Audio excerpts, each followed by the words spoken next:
오늘 우리에게 주시는 하나님의 말씀은 시편 19편 1절에서부터 14절까지의 말씀입니다. 시편 19편의 말씀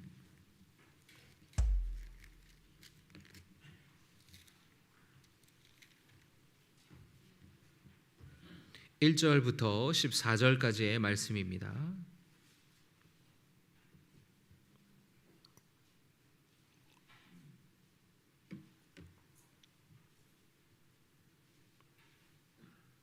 한 절씩 교독하겠습니다. 하늘이 하나님의 영광을 선포하고 궁창이 그의 손으로 하신 일을 나타내는도다. 언어도 없고 말씀도 없으며 들리는 소리도 없으나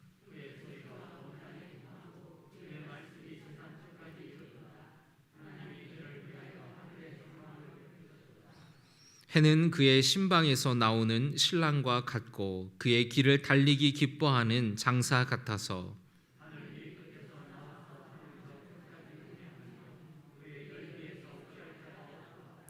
여호와의 율법은 완전하여 영혼을 소성시키며 여호와의 증거는 확실하여 우둔한 자를 지혜롭게 하며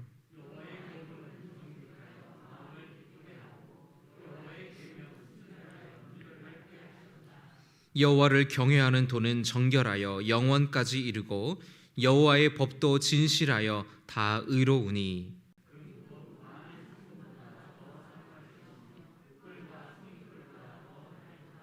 또 주의 종이 이것으로 경고를 받고 이것을 지킴으로 상이 크니이다.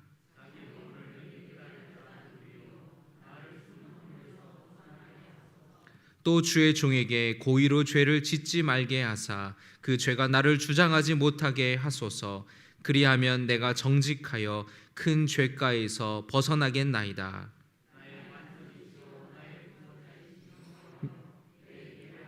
마음의 묵상이 주님 앞에 연락되기를 원하나이다. 아멘.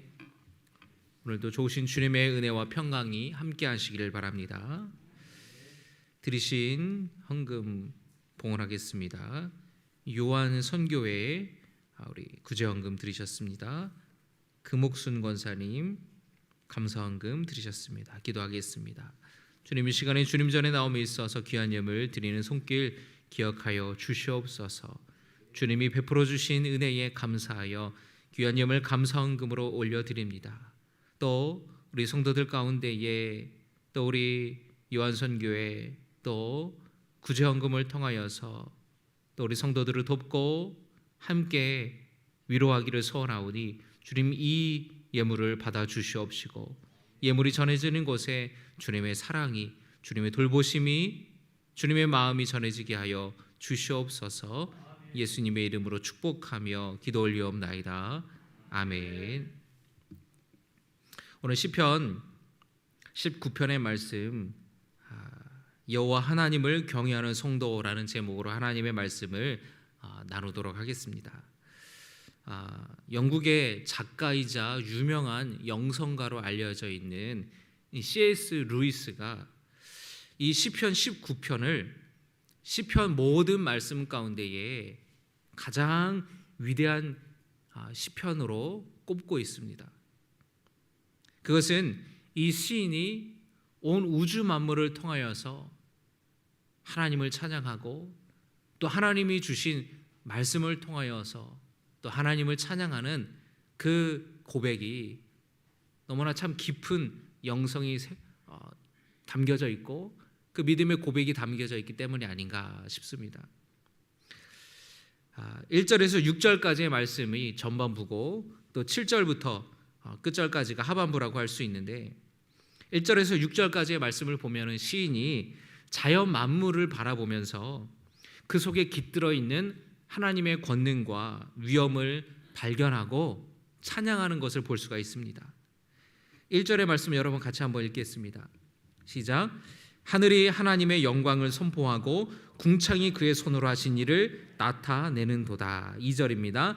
날은 날에게 말하고 밤은 밤에게 지식을 전하니 라고 했습니다. 궁창이라는 것은 하늘을 뜻하는 또 동일한 말인데요. 하늘이 하나님의 영광을 선포하고 하나님이 행하신 일을 나타내고 있다라고 말하고 있어요. 2절에서는 낮과 밤이 서로 이어 달리기를 하는 것처럼 하나님에 관한 지식을 전해주고 있다고 말하고 있습니다. 우리가 하늘을 보면은 낮에는 뭐가 있습니까?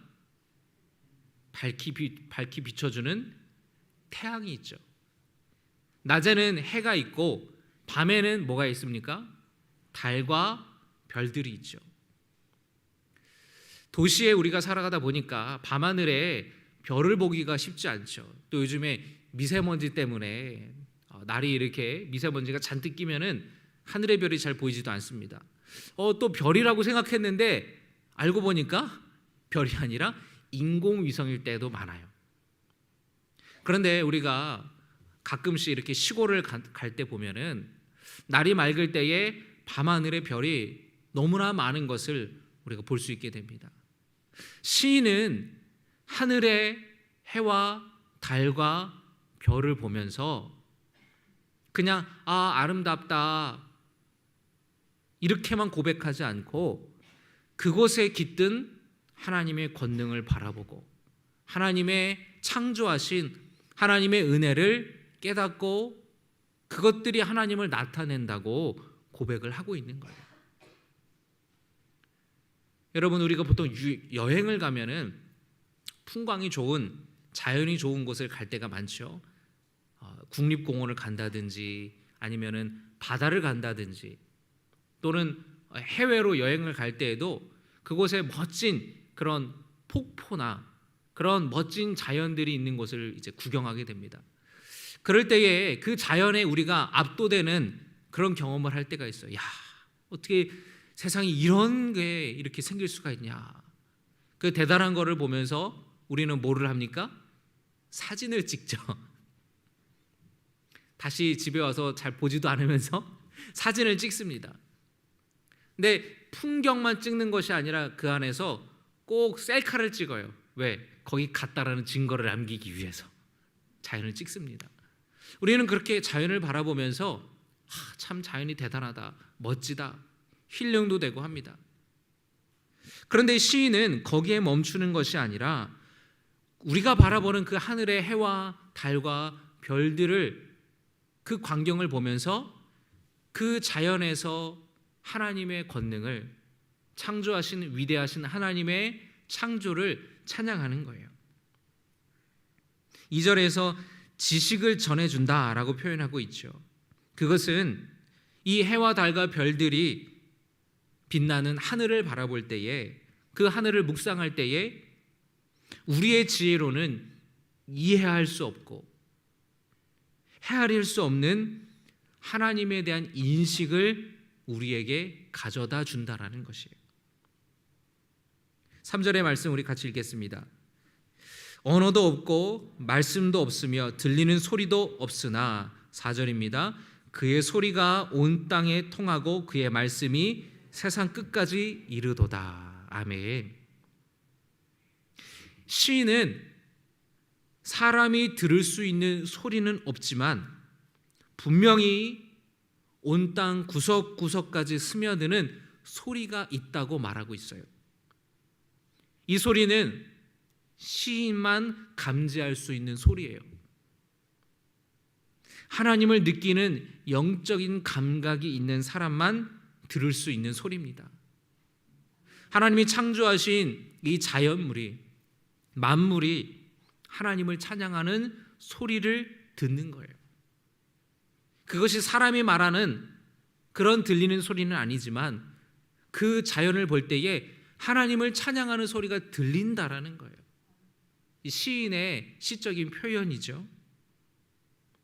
여러분은 어떻습니까? 여러분도 그런 높은 산에 올라가서 또는 멋진 풍광을 바라보면서 하나님의 능력을 하나님이 창조하신 그 놀라운 주님의 권능을 경험하고 느끼십니까? 이 시인의 고백이 이 찬양이 놀라운 이유가 뭐냐면 고대 사회에서 인간은 자연을 바라보면서 경외심을 느끼기도 하고 두려움을 느끼기도 했는데 갑작스럽게 생각해 보세요. 갑작스럽게 번개가 치고 또 대지를 울리는 천둥들이 칠 때에 얼마나 두려운 마음이 들고 얼마나 무서운 마음이 들었겠습니까? 갑자기 천둥 번개가 치면서 나무에 번개가 쳐서 불타오르는 것을 보면서 지진이 일어나는 것을 보면서 엄청난 폭우가 쏟아지는 걸 보면서 대단한 바람이 부는 것을 보면서 거기에 압도되는 그 수천 년 전의 사람들을 한번 생각해 보세요. 그래서 사람들은 거기에 두려움을 느끼고 그 자연의 피조물들을 신으로 섬겼어요. 하늘을 신으로 섬기고 번개를 신으로 섬기고 바다를 신으로 섬기고 산을, 커다란 바위를, 대단한 커다란 나무를 신으로 섬겼습니다. 그렇죠, 여러분? 오늘날에도 그런 사람들이 또 있지 않습니까? 그 큰 바위와 나무와 이런 자연물에 능력이 있는 것처럼 사람들이 생각했다라는 거예요. 사람들이 그런 자연물들을 숭배하는 세계관에 그 세계관이 지배하던 이 수천 년 전 고대 사회에서 시인은 그 자연물이 숭배의 대상이 아니라고 말하는 거예요. 지금 우리가 볼 때는 무슨 바위가 무슨 영험하고 무슨 대단한 영적인 존재도 아닌데 왜 그렇게 사람들이 생각했을까? 우리는 그렇게 생각하지만 이 시편이 쓰여졌던 3000년 전에 그 청동기 시대, 다윗의 시대가 청동기 시대입니다. 그때의 사람들이 느꼈던 자연에 대한 두려움을 우리가 생각해 볼 수 있겠죠. 근데 그런 세계관이 있는 시대에 살아가는 시인이 자연물이 숭배의 대상이 아니라 그 자연물들을 통하여서 그 자연물들이 창조하신 하나님을 찬양하고 있다는 거예요. 하나님이 창조하신 그 피조세계가 하나님을 찬양하고 하나님 높이고 있다라는 그 들리지 않는 소리를 시인은 듣고 있다라고 말하고 있습니다. 6절에서 하반절의 말씀에 이렇게 고백하죠. 5절입니다. 해는 그 신방에서 나오는 신랑과 같고 그의 길을 달리기를 기뻐하는 장사 같아서 하늘 이 끝에서 나와서 하늘 저 끝까지 운행하며 그의 열기에서 피할 자가 없도다. 해를 의노하여서 얘기를 하는데 살아가는 데 있어서 태양이 없으면 모든 지구상의 생명체는 존재할 수가 없다 그러죠. 그 태양의 열기를 피할 수 없다라는 겁니다. 태양이 없으면 생명이 존재할 수가 없는 것처럼 하나님이 계시지 않으면 인간도 존재할 수 없다라는 고백을 하고 있는 거예요. 이렇게 7절까지 자연 만물이 말하는, 드러내는 하나님을 찬양했다면 8절부터 마지막 절까지는 하나님께서 주신 하나님의 말씀을 통하여서 그 속에 하나님의 뜻을 발견하고 자신의 삶을 돌아보는 내용이 바로 하반절의 내용입니다. 시인은 하나님의 말씀, 율법을 묵상하면서 하나님을 느끼고 있어요. 7절의 말씀에 한번 같이 봉독하겠습니다. 7절입니다. 시작.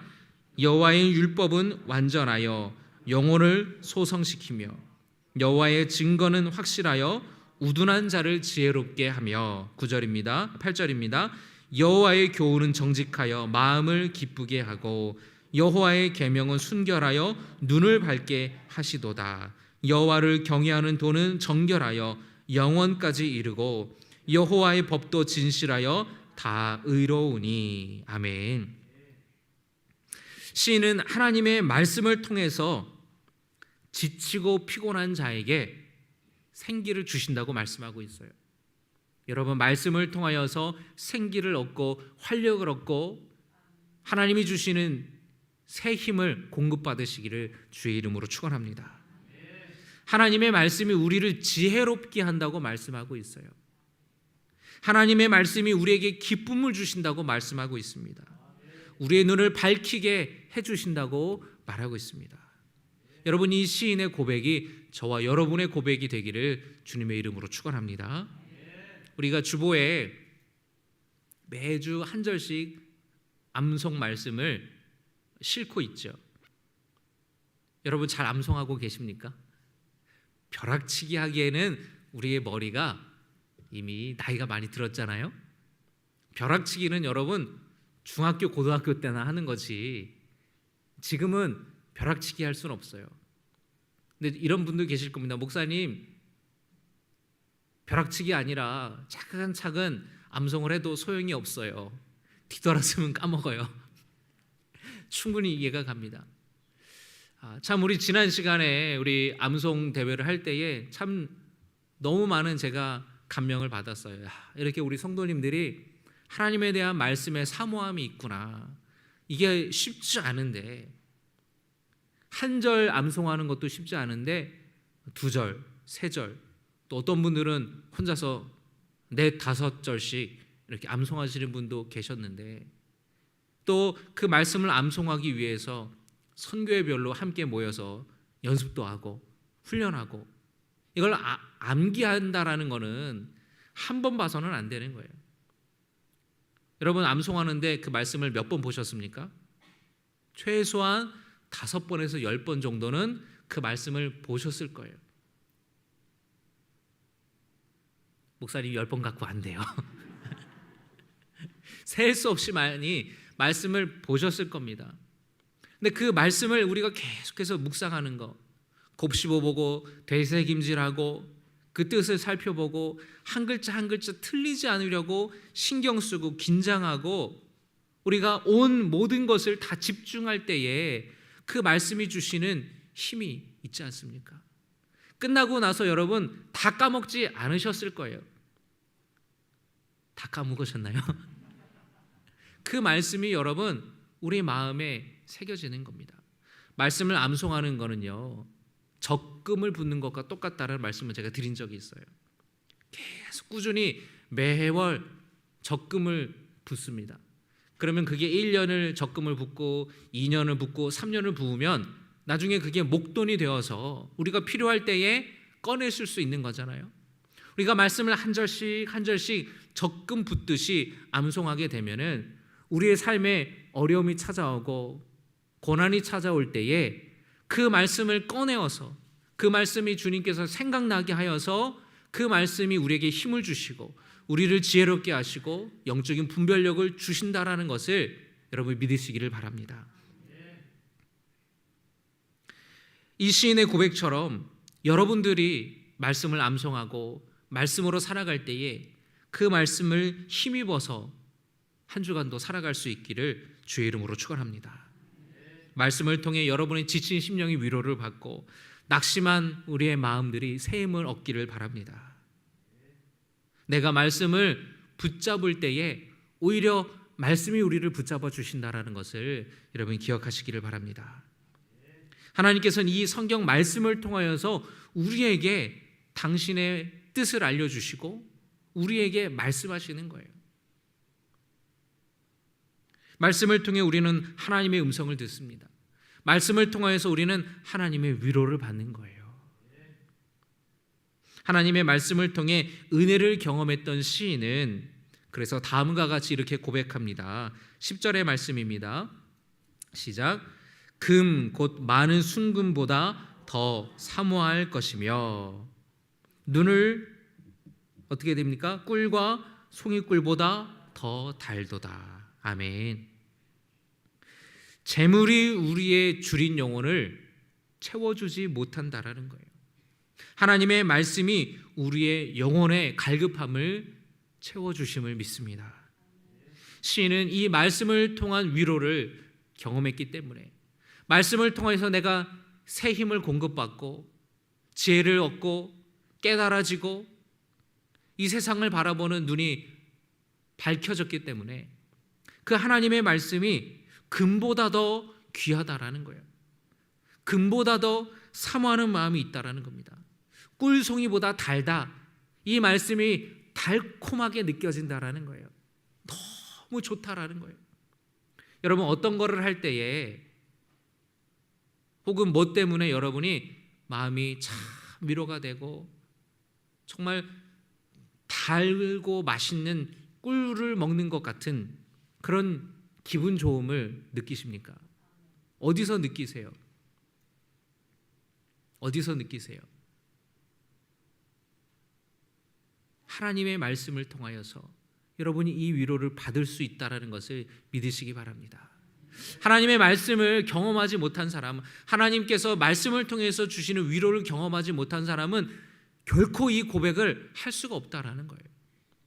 내가 힘들고 지칠 때에 아무도 내 주변에 나를 위로해 주는 사람이 없고, 내가 이 세상에 홀로 있는 것처럼 느껴질 때에 그 철저한 고독한 그런 외로움을, 지독한 외로움을 느낄 때에 하나님께서 말씀을 통해서 위로하시고, 말씀을 통해서 내가 힘을 얻고, 말씀을 통해 내 안에 기쁨이 샘솟는 것을 경험하는 사람은 이 고백을 할 수 있는 거예요. 여러분, 이 고백 할 수 있으십니까? 여러분, 이 고백이 저와 여러분의 고백이 되기를 주의 이름으로 축원합니다. 세상 사람들은 어디서 위로를 찾습니까? 뭐가 막히고 잘 안 되고 짜증나고 그럴 때에 세상 사람들은 술을 찾아요. 세상 친구들을 찾고 재밌는 걸 찾습니다. 잠깐 동안은 그 근심을 잊어버릴 수 있습니다. 그런데 뒤돌아서면은 그 문제는 해결되지 않았기 때문에 여전히 근심해요. 근데 뭐가 잘 안 될 때마다 그렇게 찾기 때문에 사람들은 거기에 빠집니다. 그걸 중독이라고 얘기를 해요. 막 스트레스를 받아요. 막 뭐가 잘 안 돼요. 마음이 불안해요. 그럴 때마다 술을 찾는 사람은 알코올 중독에 빠지는 거예요.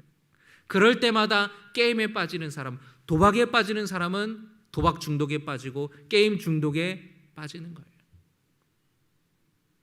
우리가 살아가다 보면은 잘 안 풀릴 때가 있죠. 스트레스 받을 때가 있죠. 스트레스 안 받는 사람이 어디 있습니까? 그런데 그걸 받을 때마다 그거를 술로 대체해 버리는 거예요. 그거를 세상적인 걸로 대체해 버리는 거예요. 여러분, 우리는 그런 스트레스를 받을 때에, 그런 어려움이 찾아오고 내 마음에 불안이 찾아올 때에 여러분, 우리는 말씀으로 돌아가야 됩니다. 말씀을 찾기를 주의 이름으로 축원합니다. 손양원 목사님 아시죠, 여러분?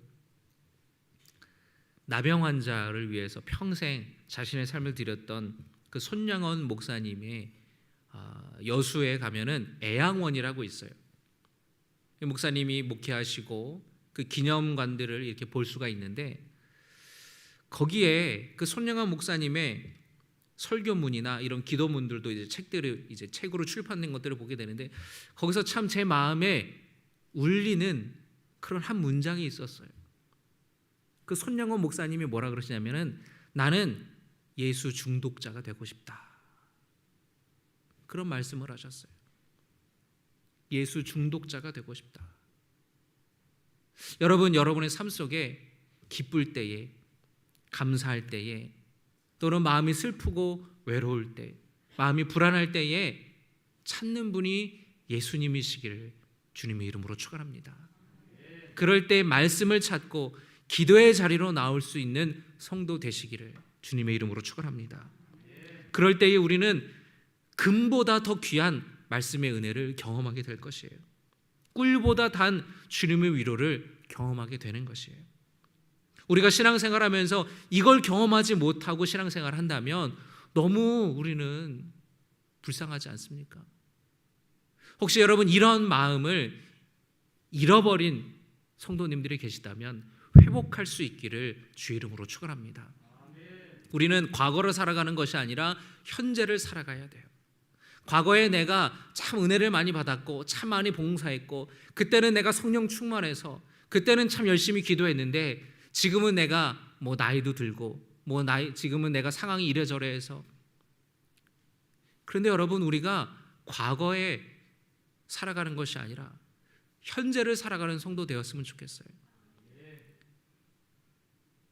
여러분, 세상에서 요즘에는 100세 인생이라고 얘기를 하죠.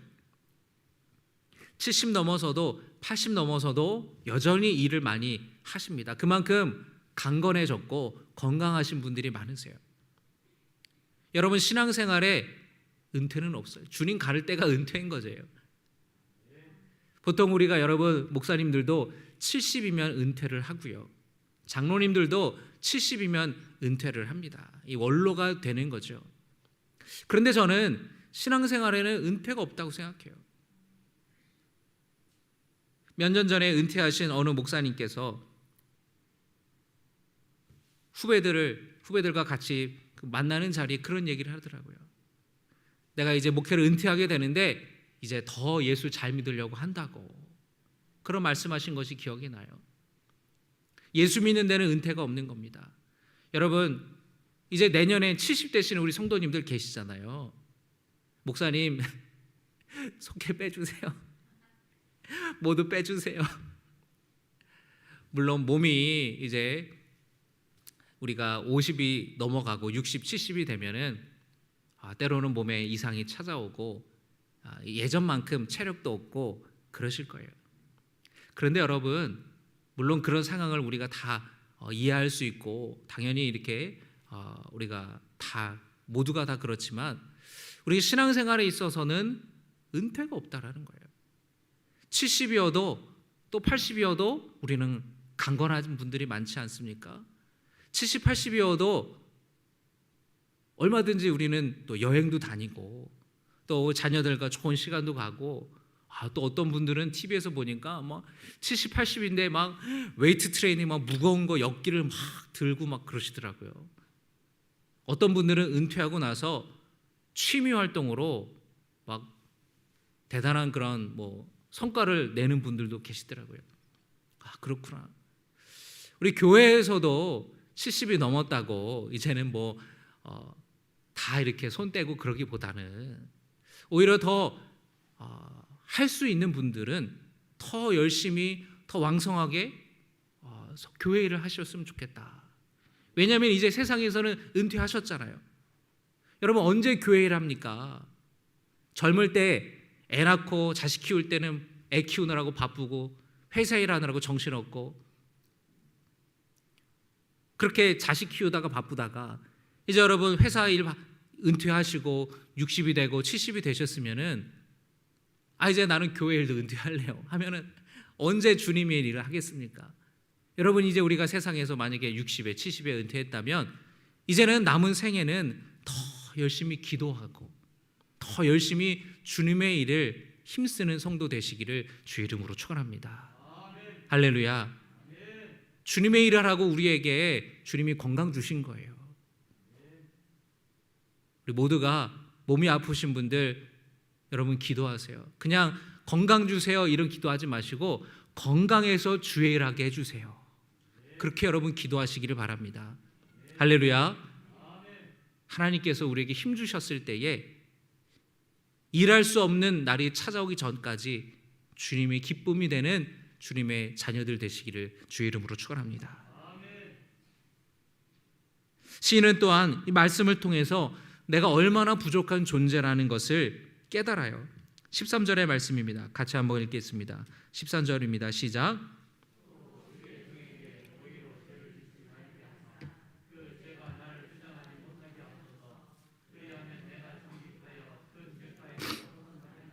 아멘. 말씀을 통해서 이 시인은 지금 자신의 삶을 돌아보고 자신의 삶을 성찰하고 있어요. 그리고 마지막 14절의 말씀을 보시면 우리 같이 봉독하겠습니다. 나의 반석이시오 나의 구속자이신 여호와여 내 입의 말과 마음의 묵상이 주님 앞에 연락되기를 원하나이다. 아멘. 14절에서 모든 피조물들을 통해서 하나님의 영광을 느끼고 말씀을 통해 받은 은혜에 대해서 말하면서 시인은 하나님의 말씀에 귀를 기울이며 했던 그 고백과 마음의 묵상이 주님께 향기로운 제물로 받아들여지기를 기도하는 모습을 우리가 볼 수 있습니다. 이 시인처럼 우리가 찬양하고 고백할 수 있으면 좋겠습니다. 시인은 마음의 묵상이 주님 앞에 연락되기를 원한다라고 고백하죠. 그 마음의 묵상, 여러분의 마음은 하나님께서 연락받으시기에 합당한 마음이십니까? 하나님이 원하시는 것은 우리의 마음이에요. 마음의 중심을 주님은 보신다 그랬습니다. 우리의 마음을 주님이 보신다라는 거예요.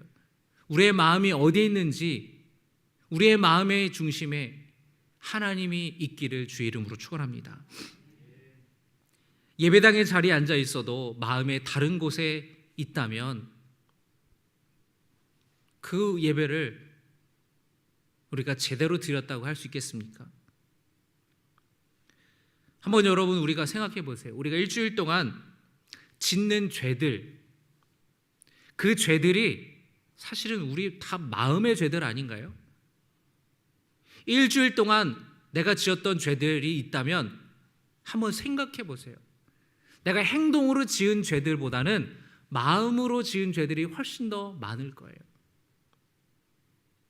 그런데 우리는 실제로 행동으로 죄 지은 것이 없다면서, 우리는 죄 지은 게 없다고 착각하면서 스스로를 기만할 때가 많습니다. 온갖 세상적인 것에 우리의 마음을 뺏겨면서도 그것이 문제가 있다고 생각하지 못하는 거예요. 그러나 주님은 우리의 마음을 보신다 그랬어요. 그리고 오늘 시인은 내 마음의 묵상이 주님께 연락되기를 원한다, 그렇게 고백합니다. 여러분의 마음은 주님이 연락하기에 적합하십니까? 내 마음의 묵상, 내 마음에 드는 생각과 내 마음 속에 있는 것들 주님께 올려지기를 거기에 합당하십니까? 여러분의 마음을 지키셔야 돼요. 온갖 세상에 많은 일들, 많은 뉴스와 많은 세상 사람들이 하는 이야기에 우리의 온갖 마음이 빼앗겨 버릴 때가 많습니다. 무릇 지킬 만한 것 중에 마음을 지키라고 했어요. 여러분의 마음을 지키시기를 바랍니다. 할렐루야.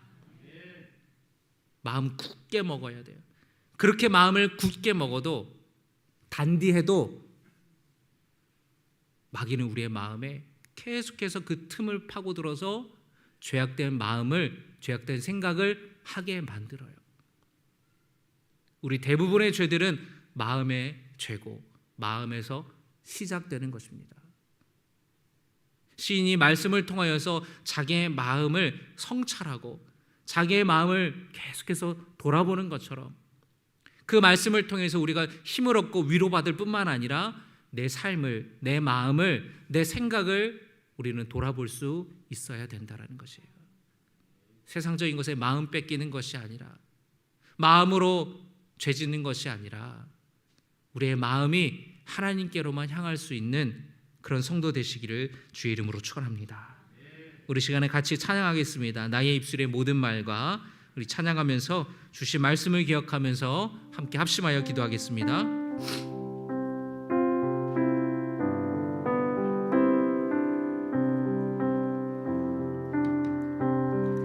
나의 입술의 모든 말과 나의 마음의 묵상이 주께 연락되기를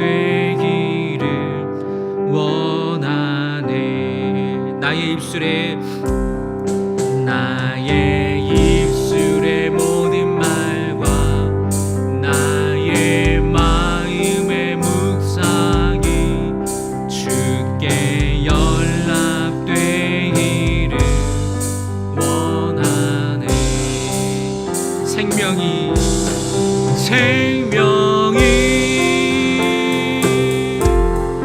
되신 주,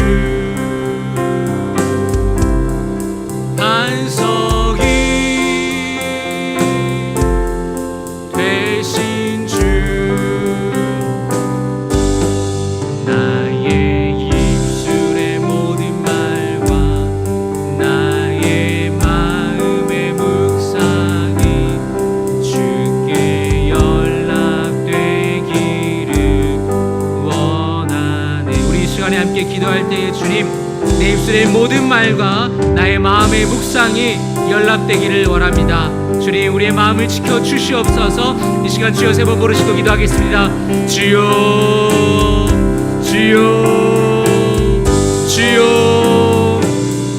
아버지 하나님, 이 시편 19편의 시인이 고백한 것처럼 아버지 하나님을 창조하신 온 자연 만물을 통하여서 하나님을 찬양하고 하나님을 묵상하고 하나님을 높여드렸던 하나님과 영광을 올려드린 시인이 말씀을 통하여서도 하나님이 주신 은혜를 깨닫고 주님께 고백합니다. 하나님 아버지, 그 말씀을 통해서 위로 주시고 말씀을 통해서 기쁨을 주시고 말씀을 통해서 새 힘을 주신 주님을 찬양하며 하나님 그 마음에 아버지 하나님의 마음을 품고 그 마음 가운데에 하나님의 기쁨을 주고 하나님을 찬양하며 주님 앞에 나아가기를 소원하는 그 시인의 고백이 나의 고백이 되기를 소원합니다. 우리의 입술의 모든 말과 우리의 마음의 묵상이 주께 연락되기를 소원합니다. 주님, 나의 입술을 고백합니다. 아버지 하나님, 내 말로 아버지 많은 죄들을 짓고 많은 상처를 줍니다. 내 마음에 짓는 죄들이 너무나도 많습니다. 하나님 아버지, 우리는 정말로 내 삶의 행동으로 지은 죄들이 별로 없다며 내 마음에 있는 죄들을 바라보지 못하고 스스로를 기만하고 우리의 삶을 돌아보지 못할 때가 있습니다. 그러나 실상은 우리의 마음 가운데에 온갖 세상 것들을 빼앗기고 살아갈 때가 많지 않습니까? 우리의 마음으로 우리 생각으로 죄를 지을 것이 너무나도 많지 않습니까? 아버지 하나님, 주님 앞에 연락되기에 부족한 부끄러운 우리의 마음과 생각들이 있는데 주님, 이 시간에 주님 우리의 마음이 연락되기를 소원합니다. 말씀을 통하여서 우리가 회개하고 말씀을 통하여서 내가 주님을 고백하고 말씀을 통하여서 나의 죄를 고백하며 회개하며 주님 앞에 나아갈 때에 정결한 마음을 허락하여 주시옵시고 아버지 하나님, 우리가 깨끗한 마음으로 주님 앞에 나아갈 수 있는 성도 되게 하여 주시옵소서. 아버지 하나님, 주 믿습니다. 주여 도와주시 믿습니다. 아버지 하나님, 주여 도와주시고 아버지 하나님, 우리의 연락하여 주시옵소서. 주께 받아주기를 원합니다. 아버지 하나님, 주께 우리의 마음을 다해 드리기를 원합니다. 아버지 하나님, 도와주시옵소서. 나의 입술의 모든 말과 나의 마음의 묵상이 주께 연락되기를 소원합니다. 주님, 한 주간 동안 우리의 삶을 돌아볼 때에 그렇게 큰 죄는 지으지 않은 것처럼 느껴질 때가 있습니다. 그러나 우리가 생각할 때에 행동으로 지은 죄들은 별로 없을지 몰라도 우리의 마음과 생각으로 주님 앞에 주님 보기에 부끄러운 모습들, 세상에 그 나의 마음이 빼앗겨 살아갈 때가 너무나도 많지 않습니까? 우리의 생각과 우리의 관심과 마음이 주님께로 향하기보다는 세상을 향해 있지 않습니까? 내 중심으로 향해 있지 않습니까? 주님, 이 시간에 우리의 마음을 돌이켜보기를 소원합니다. 말씀을 통하여서 자신의 삶을 돌아봤던 이 시인의 삶처럼 말씀을 통하여서 우리의 마음을 돌아보고 성찰하고 내 삶을 다시 주님 앞에로 돌이킬 수 있는 성도들 되게 하여 주시옵소서. 그래서 나의 입술과 나의 모든 마음의 묵상이 주님께 연락되기를 원한다라는 고백할 수 있는 성도 되게 하여 주시옵소서. 예수님의 이름으로 기도드리옵나이다. 아멘.